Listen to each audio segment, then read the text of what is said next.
Hello and welcome. You're watching the Wire Wrap. I'm Sravasti Dasgupta. The winter session of Parliament has come to an end, and with it has also come to an end the MGNREGA, which guaranteed 100 days of work to all rural households in India. It has instead been replaced by the VBG Ramji bill, which saw stiff opposition from the opposition parties, but eventually was passed at midnight. The winter session also saw an elaborate debate on Vande Mataram, but little to no discussion on the indigo crisis or even air pollution that has been plaguing Indian cities, particularly in North India. So what does all this mean going forward? To discuss this, I'm being joined by Sangeeta Barooah Pisharoty. She's a senior journalist, as well as Maansi Verma. She's founder of Maadhyam, which is a civic initiative on public policy and follows Parliament very closely. Thank you so much to the both of you for joining us. Maansi, I want to come to you first on the developments that we saw yesterday in Parliament. Were very interesting.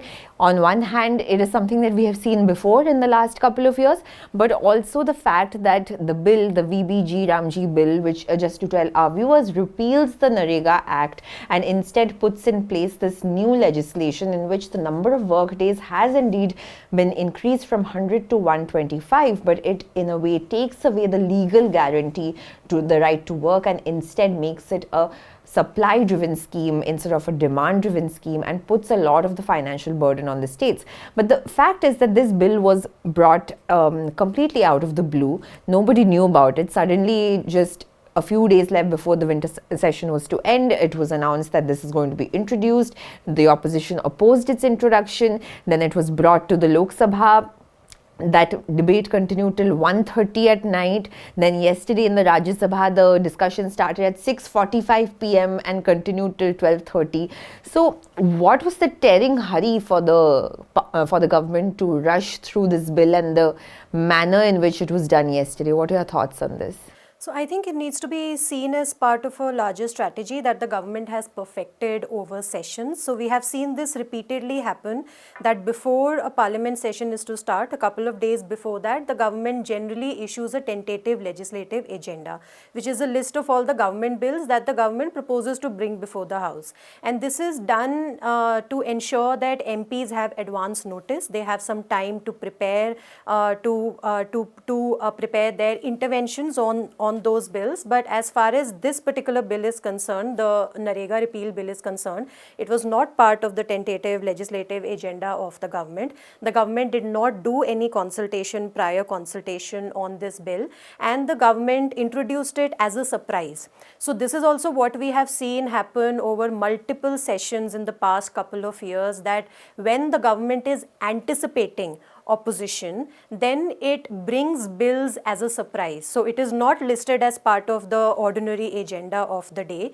It is brought at the very last minute through something called a supplementary list of business, which is a very, ingenious innovation, we must say, because there is absolutely nothing in the rules which talk about a supplementary list of business. But the government has repeatedly used the supplementary list of business to suddenly add something to the agenda of the day, and essentially it is done to take MPs by surprise, for them to be unprepared on what's going to suddenly hit them.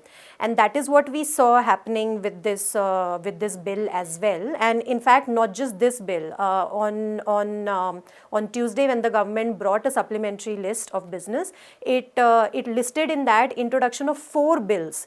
So out of which at least the 3 of the bills were part of the tentative agenda of the government, which was announced in advance, but still the government waited till the last week of the session to suddenly bring those bills before the House. And I think it's very difficult to imagine that suddenly the government realize that the parliament session is about to end, so we need to bring all these bills before the House, because it is the government which decides whether a parliament session happens.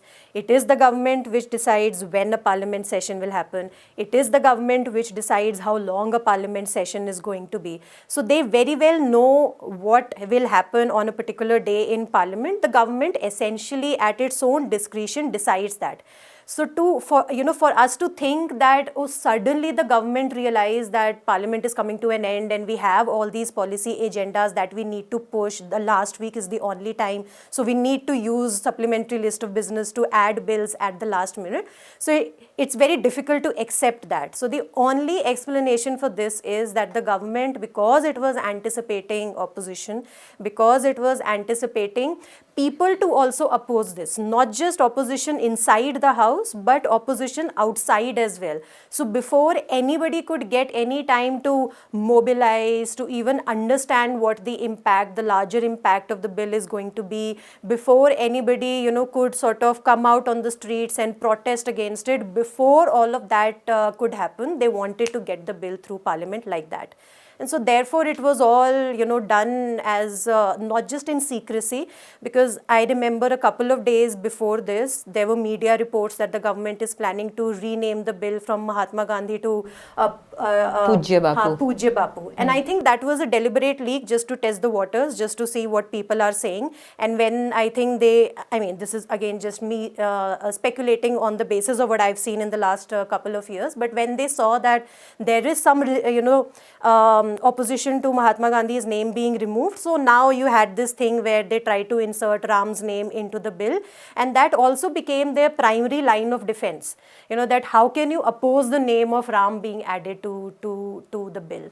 And I think that was essentially done to disarm the opposition, because opposition then also finds itself in a difficult place where if they oppose the bill, they will be branded as opposing Ram, and if they and otherwise they will not be prepared to oppose the bill on merits, because they haven't had enough time to even look at what the bill is talking about.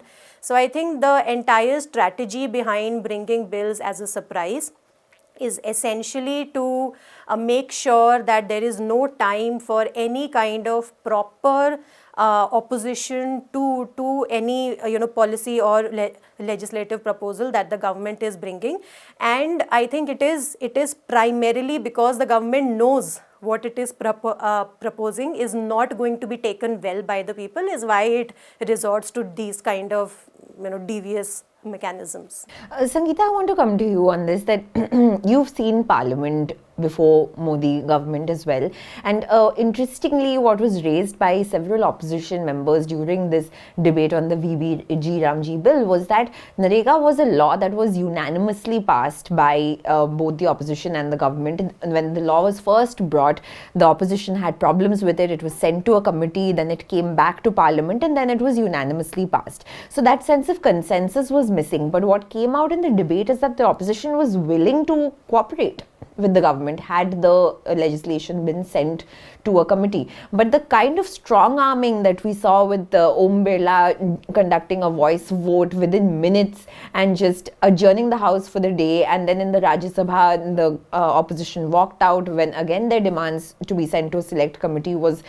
denied. One of the opposition members in fact said that this is just reeking of your arrogance after the Bihar elections. So do you see that this is a fallout of emerging victorious in Bihar and kind of forgetting that they are actually a government of 240? So yeah, but that's also there. But how I look at is also this slow death of parliamentary democracy. Okay, it's like opposition as if doesn't matter. Okay, well, you yourself has talked about MGNREGA when it was turned into an act. Mind you, it's not a scheme, it's an act, okay? So everybody have to be taken into confidence and things have to be done. So it is also still an act. And look at it, they are also, I agree with Maansi when they are all talking about not just the full name change of the act, but also the acronym. Mind you, this government is very good at creating these acronyms. Okay, even the nuclear bill is now Shanti. Okay, everything is like that. It's like a package deal. But then, the moment I saw the full name, I was just thinking: can Mahatma Gandhi not be part of Viksit Bharat? Because that is what has been made. okay, if Viksit Bharat is the actual name of this act, okay, so that means that is Gandhi not part of the Viksit Bharat? Are we going to leave him to when we reach that whatever dream Modi government is trying to show to us? So that is something, as a father of the nation, is not going to be part of it. So that's my first question as an Indian citizen, as an Aam Janta. Okay. But coming to this slow death of parliamentary democracy, of course, when we are seeing, Maansi has just touched a bit of that, the sessions that are coming, they're getting shorter and shorter. In 2024, if I remember correctly, Lok Sabha had met for about 25 sittings, Rajya Sabha 19. Look at this time, 15 sittings. It's over, 19 days, okay? So Parliament is what? All these discussions that we are talking about, that all these bills are being passed hurriedly through voice vote, late in the night and all that, when people are sleeping at home. What is the and also when the opposition opposes things or discusses things, they are not shown there. So the people are deprived of that role that people can also play in a democracy. All these things are being taken away, gradually, bit by bit. When we see the larger picture, in the last 10 years, what is happening in Parliament, gradually we are seeing it's not just the shifting of Parliament,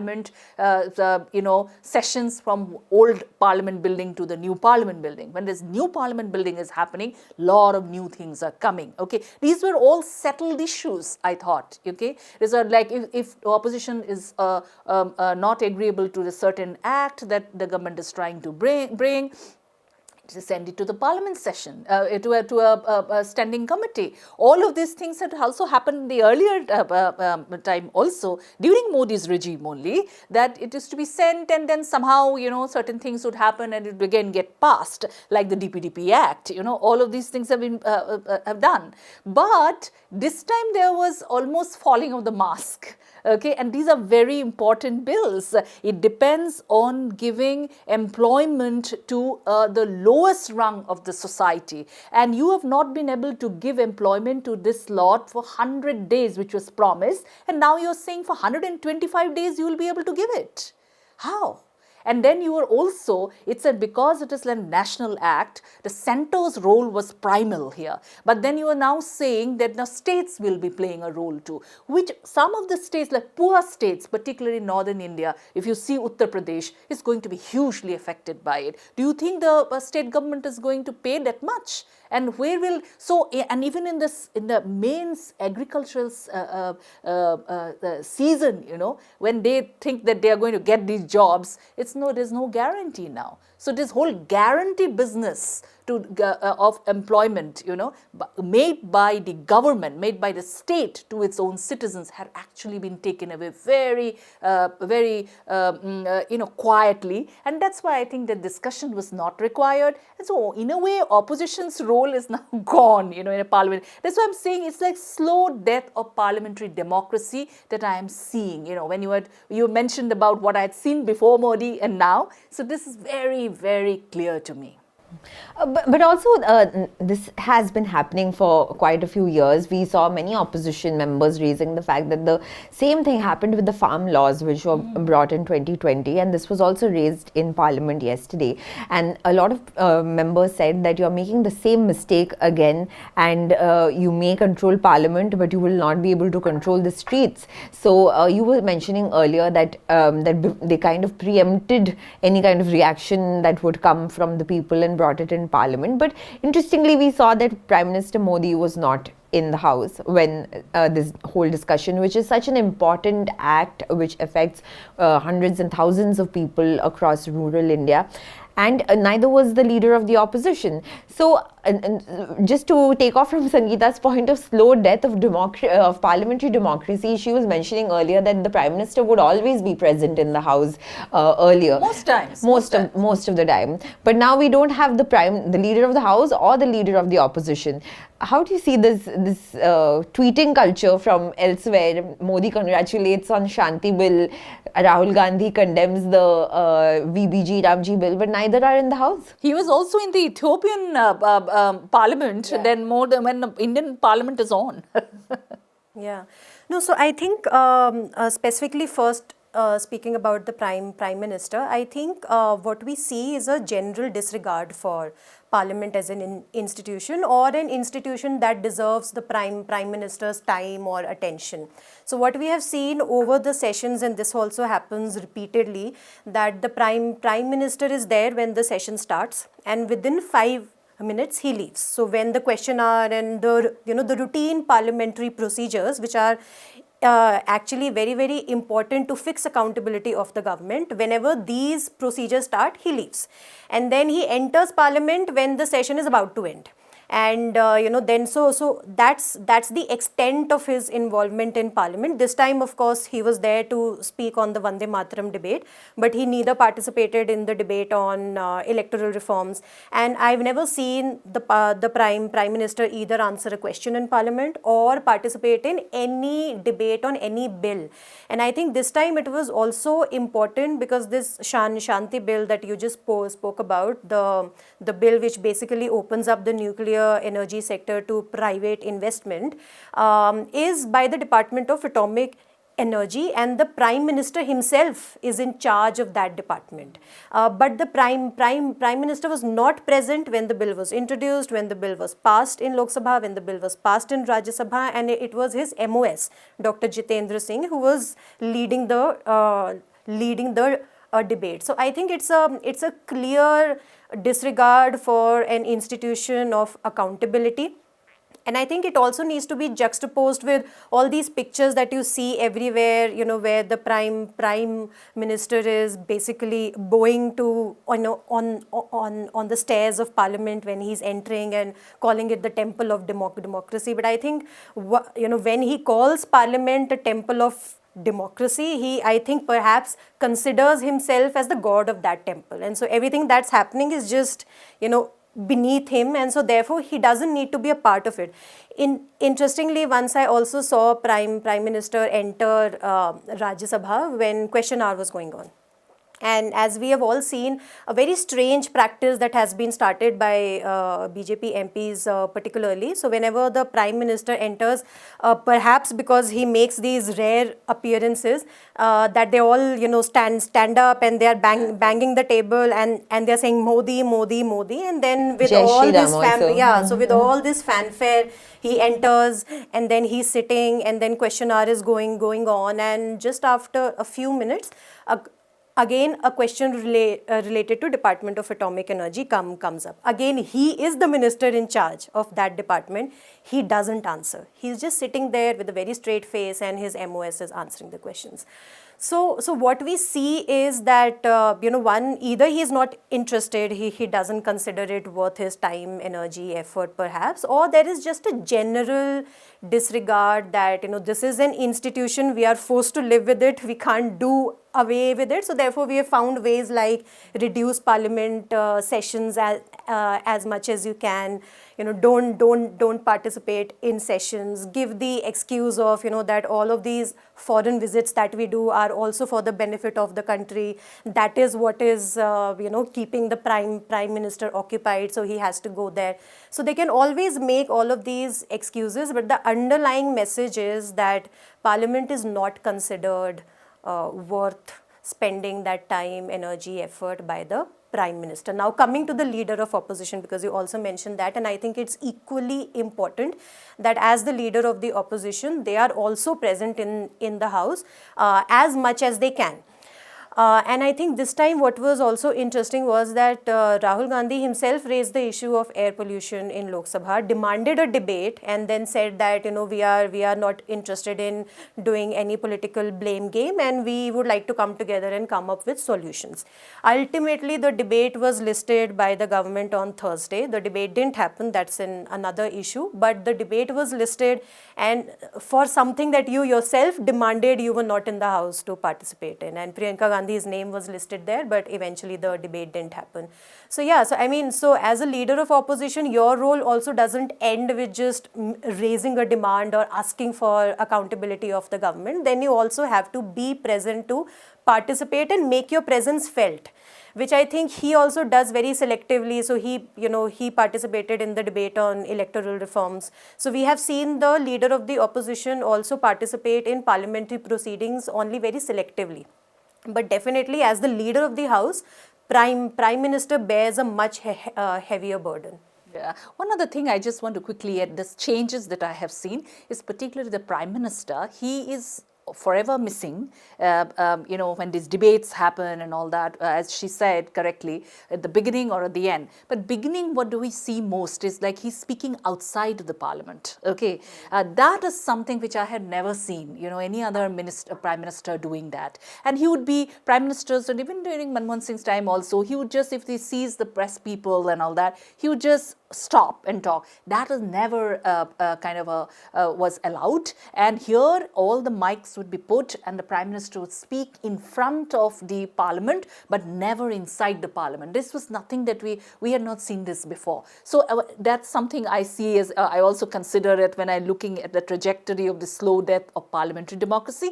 And the other thing, Sravasti, I want to highlight, when I was talking about the Ji Ram Ji and all that, here, of course, this Viksit Bharat thing is there. And Gandhiji, when he died, he had this Hey Ram in his lips, okay? And he actually died calling the name of Ram against the divisive forces who took his life, okay? And here you are, of course, it is very difficult to take away the father of the nation's name away from anything, and Modi and his government are very sure about it, that it will be very difficult. So they have, perhaps it's the Ram that, which can be put perhaps next to Gandhiji and said he is bigger, okay? Because here is only one man, Gandhiji, whom we put next to the nation. Because nobody, no individual, no government, no political party is above the nation, okay? Modi can't be above the nation. Nobody can be, okay? No party. But it's only Gandhiji whom we put next to the nation, okay? So I think that is what they've been trying to do, Ram next to the nation now. So that is also for me as a political observer, extremely important development that has come with this bill and the act.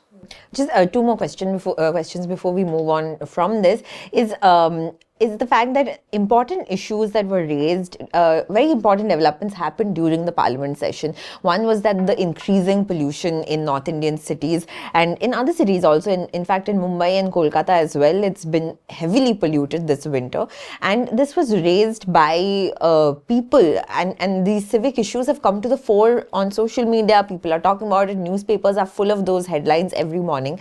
Parliament is in session, but there was no discussion on it. The other big development that happened while Parliament was in session was the massive indigo crisis, where thousands of people were left in the lurch in airports, and that also saw only a small statement by the aviation minister in both houses, where no questions were taken. He just read out his statement, and that was the end of it.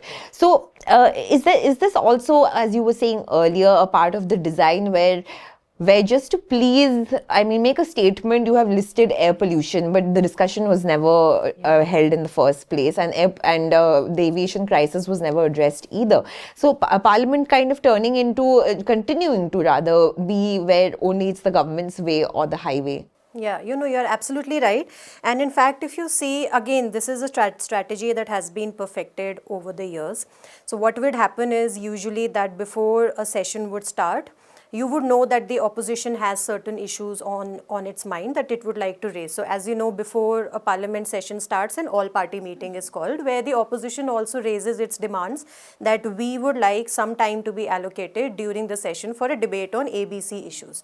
The government would obviously only be interested in one, either getting its bills through or debates on issues which are convenient to them. So like this time we had the Vande Mataram debate. So what we see happening repeatedly is that opposition will demand debate on certain issues. Like this time opposition was demanding electoral reforms also. In the first week of the session, adjournments happened because of this.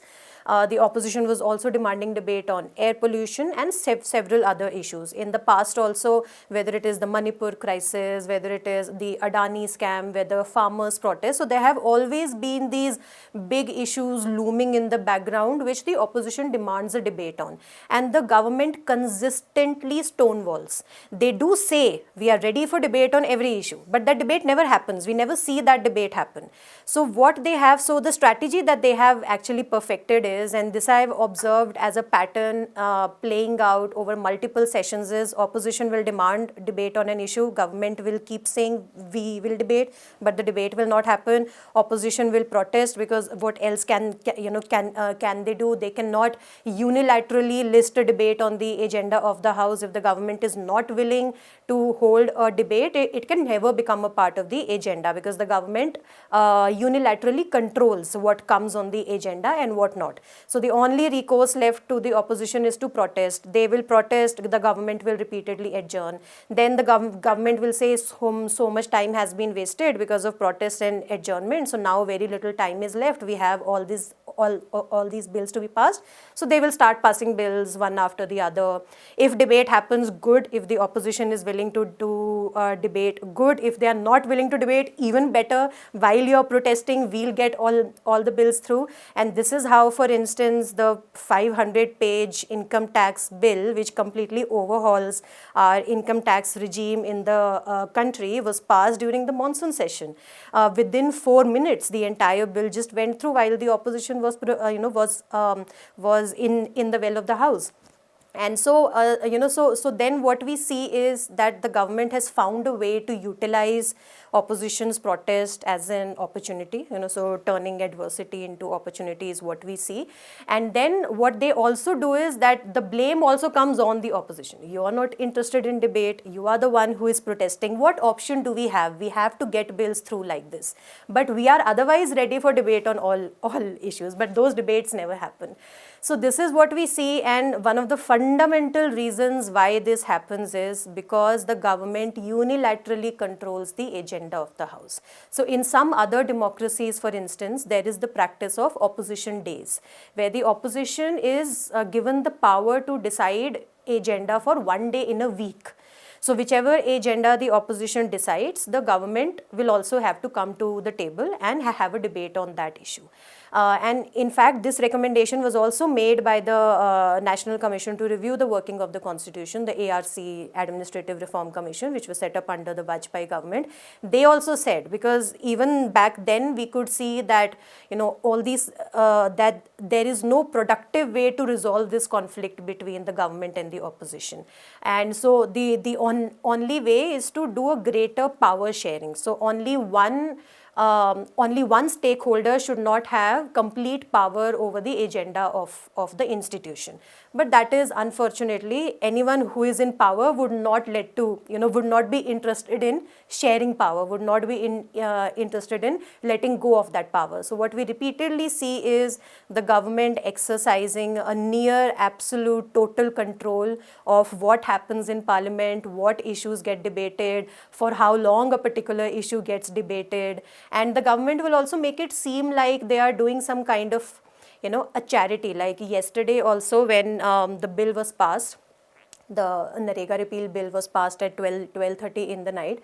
Kiran Rijiju got up and said that, we had earlier allocated 4 hours for the debate, but the opposition asked for more time. So we gave 8 hours. So this language also, we are giving you the time to debate on a particular issue. But the funnier part of that was that earlier at 5 o'clock they announced that they will hold the discussion. Yeah. Then they said till 5:45 we have time to give amendments. Yeah. People, opposition started protesting, saying that you have not even listed this in the BAC, which is the Business Advisory Committee that decides the time that is to be allotted to any debate.